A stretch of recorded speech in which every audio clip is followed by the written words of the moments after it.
പുതിയതായിട്ട് വരുന്ന digital മാർക്കറ്റേഴ്സിന്റെ main problem എന്താണെന്ന് അറിയോ?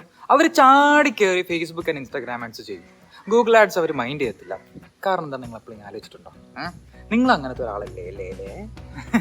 വേറെ ഒന്നും കൊണ്ടല്ല, ഗൂഗിൾ ആഡ്സ് കുറച്ച് ചെയ്യാൻ കുറച്ച് പാടാണ്. അത് കുറച്ച് പഠിക്കാനുണ്ട്. ഫേസ്ബുക്ക് ആഡ്സിന് സെറ്റപ്പ് എല്ലാം ഭയങ്കര ഈസിയാണ്. അപ്പോൾ അവർ ഈസി ആയിട്ട് കയറി അതിനകത്ത് നമുക്ക് സംഭവങ്ങൾ ചെയ്യാം. പക്ഷേ ഫേസ്ബുക്ക് ആഡ്സും ഇൻസ്റ്റാഗ്രാം ആഡ്സിനെക്കാളും കൂടുതലായിട്ട് എഫക്റ്റീവ് ആയിട്ടുള്ളൊരു പ്ലാറ്റ്ഫോമാണ് ഗൂഗിൾ ആഡ്സിൻ്റെ പ്ലാറ്റ്ഫോം. ഇതെല്ലാവർക്കും അറിയാവുന്ന നഗ്ന സത്യമാണ്. ഞാൻ പ്രിഫർ ചെയ്യുന്നത് ഗൂഗിൾ ആഡ്സ് ആണ്. അതുകൊണ്ട് ഞാൻ നിങ്ങൾക്ക് വേണ്ടിയിട്ട് ഒരു ഗൂഗിൾ ആഡ്സ് കോഴ്സ് ഫ്രീ ആയിട്ട് യൂട്യൂബിൽ ചെയ്ത് വെച്ചിട്ടുണ്ട്. അതിൻ്റെ ലിങ്ക് ഡിസ്ക്രിപ്ഷനിലുണ്ട്. എന്തുകൊണ്ടാണ് ഗൂഗിൾ ആഡ്സ് ഞാൻ സെലക്ട് ചെയ്തത്? അതിന് 3 റീസൺസ് ഉണ്ട്. അതിൽ ഫസ്റ്റ് റീസൺ എന്താണെന്ന് വെച്ചാൽ, ഫേസ്ബുക്കിന് എന്താ ഉള്ളത്? ഫേസ്ബുക്ക് ബേസിക്കലി ഫേസ്ബുക്ക് ഉണ്ട്, ഇൻസ്റ്റാഗ്രാം ഉണ്ട്, വാട്സാപ്പ് ഉണ്ട്. ഈ ഡേറ്റ പോയിന്റ്സ് വെച്ചിട്ടാണ് ഇവർ കളിക്കുന്നത്. പക്ഷേ ഗൂഗിളിൻ്റെ കേസ് നോക്കിയേ, എത്ര പേരാണ് ഗൂഗിളിൽ പോയി സെർച്ച് ചെയ്യുന്നത്? ആ സെർച്ച് റിസൾട്ടിൻ്റെ ആ സെർച്ച് ഡേറ്റ മൊത്തം അവരുടെ കയ്യിലുണ്ട്.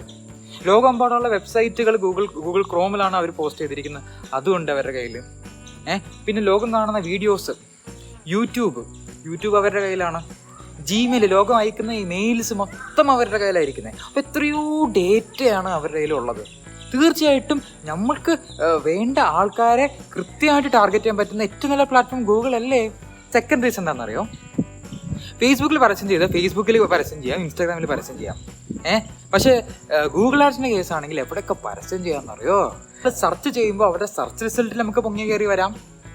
2, ഒരു വെബ്സൈറ്റിൽ അവർ ചെല്ലുമ്പോൾ വെബ്സൈറ്റിൻ്റെ സൈഡിലൊക്കെ ബാനർ ആഡ്സ് ആയിട്ട്, ഡിസ്പ്ലേ ആഡ്സ് ആയിട്ട് നമുക്ക് അവിടെ ചെല്ലാം. ഇനി യൂട്യൂബിൽ അവർ എന്തെങ്കിലും കാണാൻ വരുവാണെങ്കിൽ അവിടെയും നമുക്ക് യൂട്യൂബ് പരസ്യങ്ങൾ കാണാം. ഒരു പക്ഷേ ഈ വീഡിയോയും ഒരു യൂട്യൂബ് ആഡായിട്ടായിരിക്കും നിങ്ങൾ കാണുന്നത് അല്ലേ? കണ്ടോ? പിന്നെ ജിമെയിൽ ക്യാമ്പയിൻസ് റൺ ചെയ്യാം. അങ്ങനെ പലതരം ടച്ച് പോയിന്റ്സിലൂടെ നമുക്ക് ഗൂഗിൾ ആഡ്സ് നമ്മളുടെ പരസ്യങ്ങൾ കൊണ്ടുപോകും, ഫേസ്ബുക്ക്, ഇൻസ്റ്റാഗ്രാം പോലെയെല്ലാം. പിന്നെയുള്ള മെയിൻ റീസൺ എന്താണെന്നറിയോ? ഗൂഗിളിൽ ആൾക്കാർ നമ്മളെ തേടി വരികയാണെന്നേ, സെർച്ച് ചെയ്ത് വരികയാണ്, യൂട്യൂബിലൊരു കാര്യം പഠിക്കാൻ വരികയാണ്. അപ്പോൾ അവർ നമ്മളെ തേടി വരുമ്പോഴാണ് നമ്മളുടെ പ്രൊഡക്റ്റും സർവീസസും അവർ മുമ്പിലേക്ക് നമ്മൾ പരസ്യമായിട്ട് എത്തിക്കുന്നത്. അല്ലാതെ ഫേസ്ബുക്ക്, ഇൻസ്റ്റാഗ്രാമിൽ പോലെ നമ്മൾ വെറുതെ നേരം കളയാൻ വേണ്ടിയിട്ട് നമ്മൾ സ്വൈപ്പ് ചെയ്ത് കളിക്കുമ്പോൾ അതിൻ്റെ ഇടയിൽ കൊണ്ട് പരസ്യം കണ്ട് നമ്മളുടെ എക്സ്പീരിയൻസ് ബ്ലോക്ക് ചെയ്യുന്നല്ല ഗൂഗിൾ ആഡ്സ് ചെയ്യുന്നത്. ഗൂഗിൾ ചെയ്യുന്നത് തേടി വരുന്നവനെ നല്ലൊരു പരസ്യം കാണിക്കുക, നല്ലൊരു പ്രൊഡക്റ്റിനെ കാണിക്കുക, വേണമെങ്കിൽ എടുക്കുക.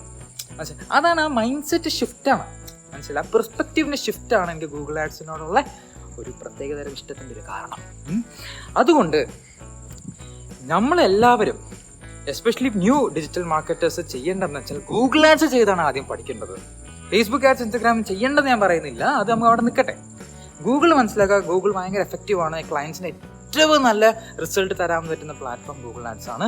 പല ആൾക്കാരും അതിൽ നിന്ന് പേടിച്ച് മാറി നിൽക്കുകയാണ്. Please don't do. അതിന് വേണ്ടിയിട്ട് ഞാൻ നിങ്ങൾക്ക് വേണ്ടിയിട്ട് ഒരു ഗൂഗിൾ ആഡ്സ് കോഴ്സ് ഫ്രീ ആയിട്ട് ചെയ്തിരിക്കുകയാണ്. അതിൻ്റെ പ്ലേലിസ്റ്റിന് ലിങ്ക് ഞാൻ ഡിസ്ക്രിപ്ഷനിൽ തന്നിട്ടുണ്ട്. ഇനി വളരെ ലിമിറ്റഡ് ടൈമിലേക്ക് മാത്രമേ ഈ കോഴ്സ് ഫ്രീ ആയിട്ട് യൂട്യൂബിൽ അവൈലബിൾ ആയിട്ട് ഉണ്ടാവുള്ളൂ. സോ നിങ്ങൾ വെറുതെ സമയം കളയുകയല്ല, നേരെ പോയിട്ട് സ്റ്റെപ്പ് ബൈ സ്റ്റെപ്പ് ആയിട്ടാണ് ഞാൻ പറഞ്ഞിരിക്കുന്നത്. അങ്ങനെയാണ് കോഴ്സ് ഡിസൈൻ ചെയ്തിരിക്കുന്നത്. തംബ്നെയിലിലെ ടോപ്പ് ലെഫ്റ്റ് കോർണറിൽ ആയിരിക്കും ഈ നമ്പർ കൊടുത്തിട്ടുണ്ട്, #1, #0, #2 എന്ന്. അപ്പോൾ അത് കണ്ടിട്ട് ആ ഓർഡറിൽ തന്നെ നിങ്ങൾ കണ്ടു പോവുക. മാക്സിമം പഠിക്കുക. എന്തെങ്കിലും സംശയമുണ്ടെങ്കിൽ കമൻറ്റ് ചെയ്യുക, ഇഷ്ടപ്പെട്ടാൽ ലൈക്ക് ചെയ്യുക, അല്ലെങ്കിൽ സബ്സ്ക്രൈബ് ചെയ്യുക. ഓക്കെ, അപ്പം ഇനി സമയം കളയണ്ട. Check the link in the description and learn Google Ads, become a Google Ads expert.